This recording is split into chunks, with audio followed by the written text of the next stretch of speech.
शहरात सोमवारी झालेल्या दंगलीत जाळपोळ तोडफोड करीत लाखो रुपयांचं नुकसान करण्यात आलं। या नुकसानीची भरपाई दंगलखोरांकडून करण्यात येईल। प्रसंगी दंगलखोरांची संपत्ती विकून ती घेतली जाईल अशी घोषणा मुख्यमंत्री देवेंद्र फडणवीस यांनी नागपूर पोलीस आयुक्तालयात केली।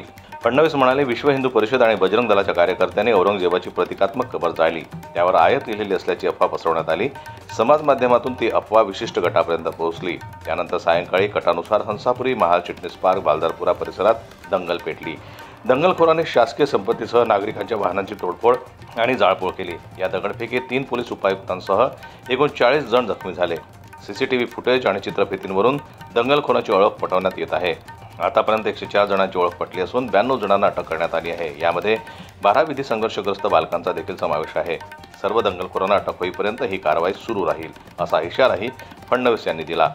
नागपुरातील दंगल सुनियोजित वाटते, कारण काही दंगलखोरांनी सकाळपासूनच समाज माध्यमांवर दंगल घडवण्याचं प्रोत्साहन देणारे छायाचित्र, चित्रफिती आणि मजकूर प्रसारित केला होता।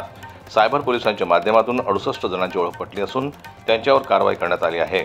ही दंगल गुप्तचर यंत्रणांचे अपयश असे म्हणता येणार नाही, पण अधिक जास्त इनपुट्स गुप्तचर यंत्रणा देऊ शकली असती।